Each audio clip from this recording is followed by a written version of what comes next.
Hello everyone, welcome back to Fairly Determined FM with me. My name is Chris. I hope you all had a very, very good Christmas. We are back with Spennymoor Town. We got renewed for one more season. If you missed the last episode, we finished in 9th? Yes, we finished in 9th.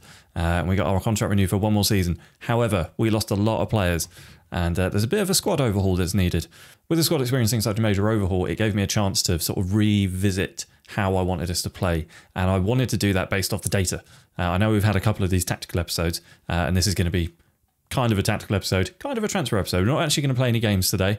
We're going to save our first two games for Friday. We're playing South Shields and Redditch, two promoted sides, and that's going to be Friday's episode. But today I wanted to have a look at the tactical decisions that I've implemented and some of the new players that have come in. These were the things that I was looking at in the data hub for the last day or so. A few things stood out. I went through and asked for every single visualization, added it all to Team Analytics, dug through it all, and then kept the ones that I thought were quite interesting. The ones that were most interesting to me were the defensive actions and possession gained, because it says to me the vast majority of our defensive actions are in our own half. We're not really defending further up the pitch. We're not winning the ball further up the pitch either, and that's backed up by the possession gains. We tend to win the ball around here rather than, as I would like, to put some pressure on teams and win the ball further up the pitch.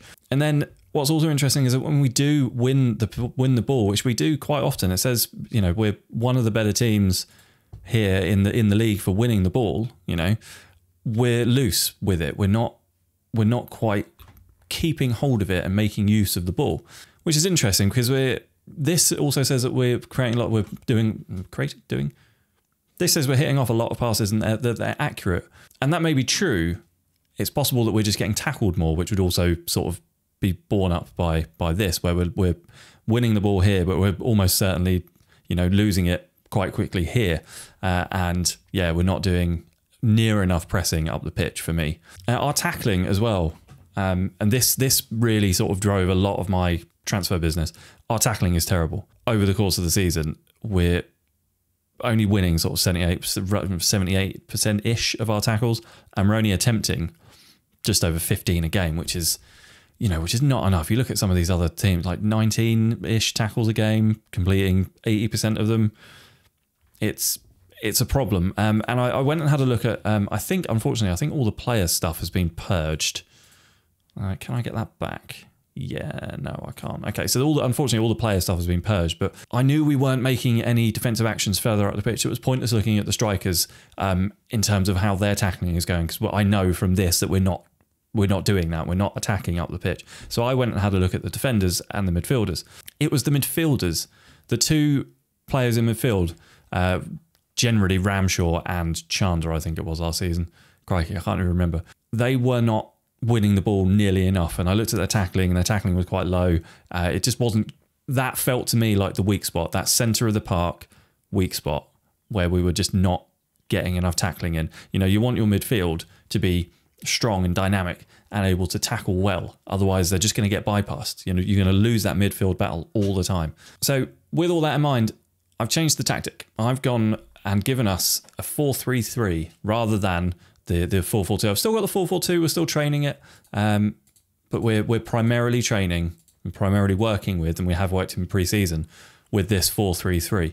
It's still quite basic. I'm still keeping the roles quite simple and relying on a lot of personalised instructions rather than overloading the team instructions. But I've tried to address what I feel was the problem last season, that we were losing this midfield battle. The idea is to try and win the ball back further up the pitch. So I've pushed the wide men forwards. I'm sacrificing a striker, so we're going one up top, but that's going to be as a pressing forward to try and put some pressure on that back line to try and win the ball further up the pitch. With that in mind, we're triggering the press much more often. I scale this back as the game wears on. You know, they're not going to be able to, you know, they're not the greatest players in terms of fitness, so they're not going to be able to press this hard all game. You know, they're not Liverpool. As the game wears on, I drop this back. You know, half time we drop back to more often, and then on around 65, 70 minutes, slightly more often.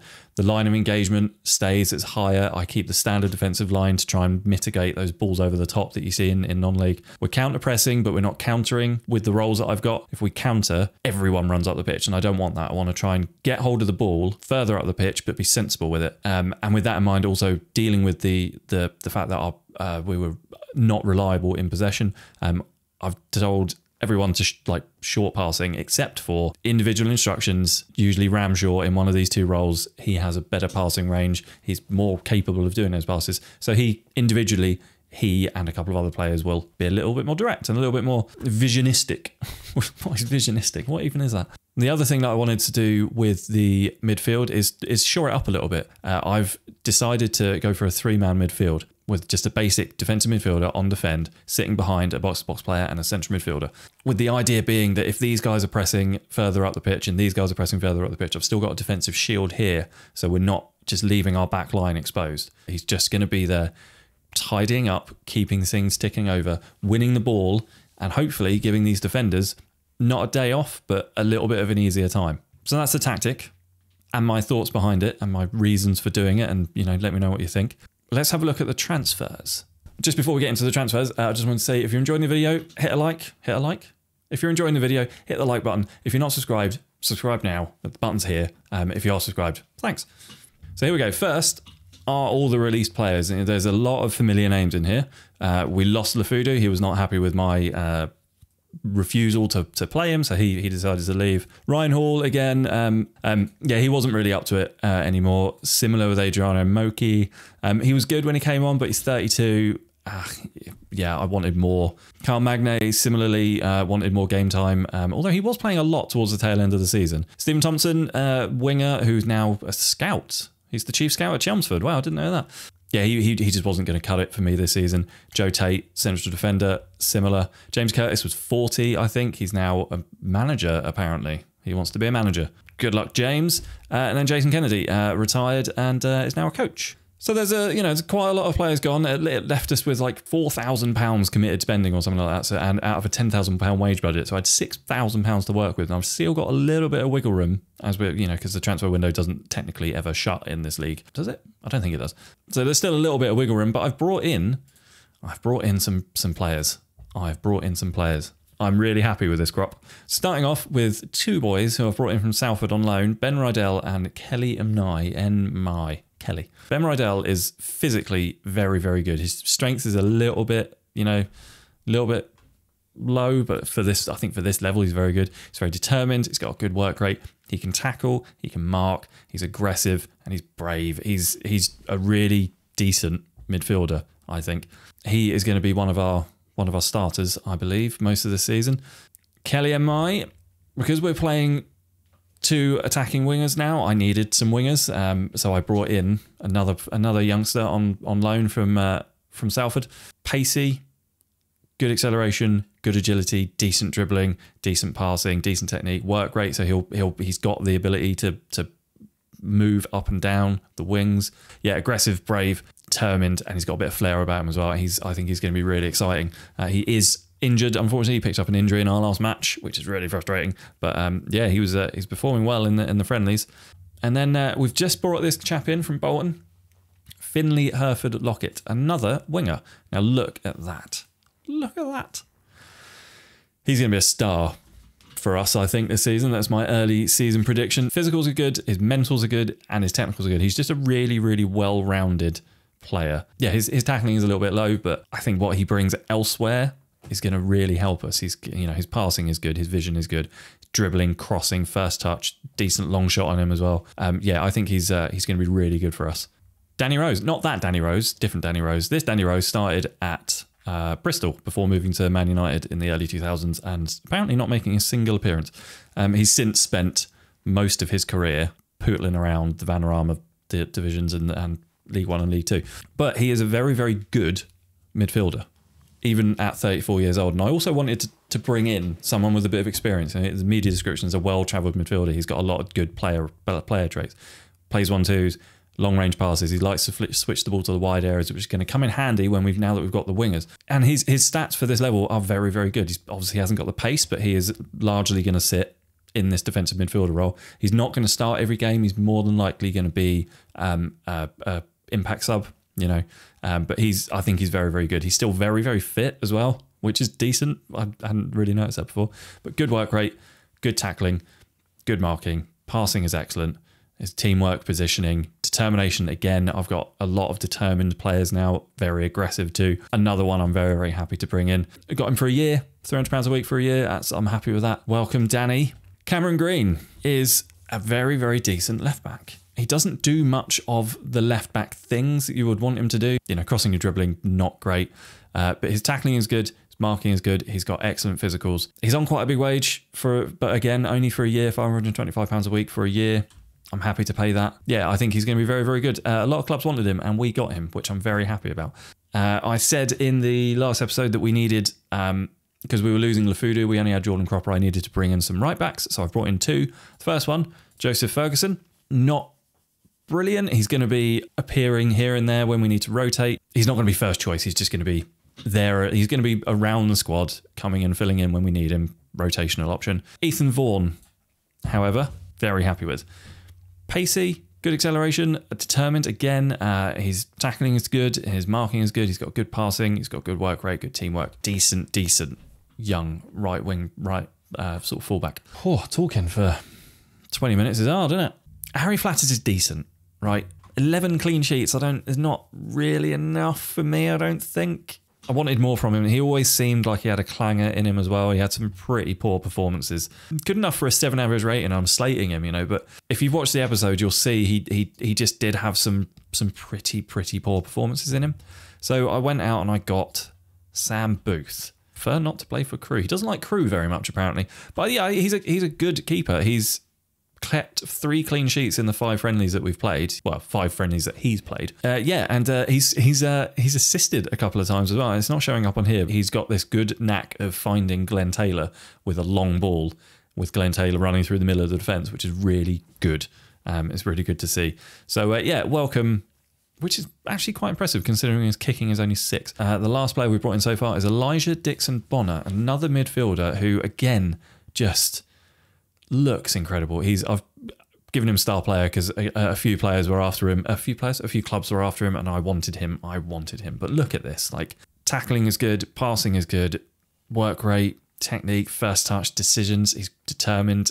He's aggressive. Like, he's a good player.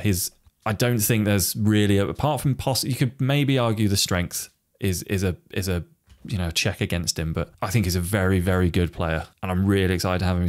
He was released from Liverpool in the summer, and I snapped him up, got him on 325 a week for 3 years because I really liked him. But you look at the value as well. Like, if someone wants to come in for him, they're going to have to pay money as well, which is good for us. So yeah, welcome Elijah. He is going to be my first choice defensive midfielder. So he's going to be the one sitting in that role, swapping out with Danny Rose here and there. I think I've done quite well. The season preview would tend to agree with me. Now, remember our season preview last year was like 13th, 14th, something like that. They've got us down in 5th, which I'm happy with. South Shields, by the way, are incredible. Like, they got promoted this season, but they've got one of the best squads in this league. It's actually insane. I tried to sign a couple of them, and they were just not having it at all. They weren't. None of their players were interested in signing for me. But we do have a couple of players also in the team, the Dream 11. We've got Ellis Taylor and Glenn Taylor, the 2 Taylors.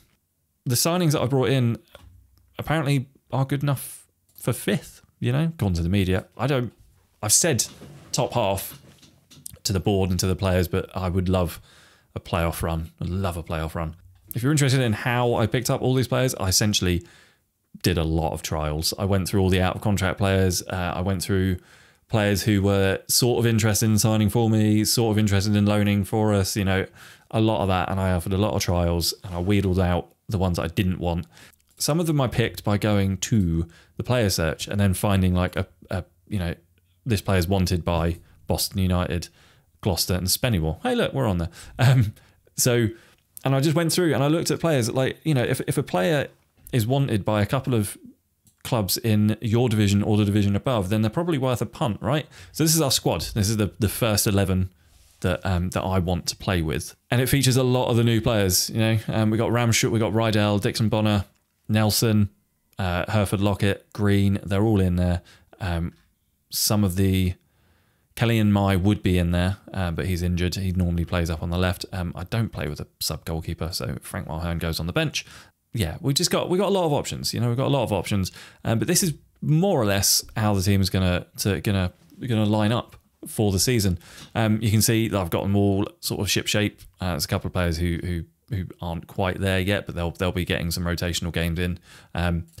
Pre-season has gone we played a lot of games. I went for, rather than playing some big name teams to draw in some money, I went for playing a lot of teams sort of around us, lower than us, to try and get some. I wanted to get the cohesion going, so what is this? 1, 2, 3, 4, 7, 9. We've played 9 friendlies, and that 3-3 was ridiculous.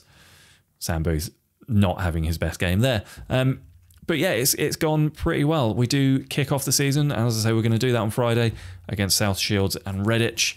They're going to be our first 2 games. I'm really excited for the season. I actually think we're going to do quite well.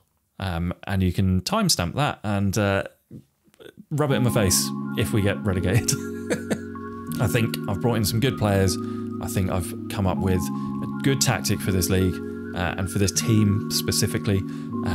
Yeah, I'm really excited to get going, and I hope you are too. Thank you very much for watching. I hope you enjoyed the video. If you did, let me know what you thought down in the comments. Leave a like on it and subscribe if you're not already, and I will see you on Friday for the first 2 games of this season. Cheers, all the best. Bye.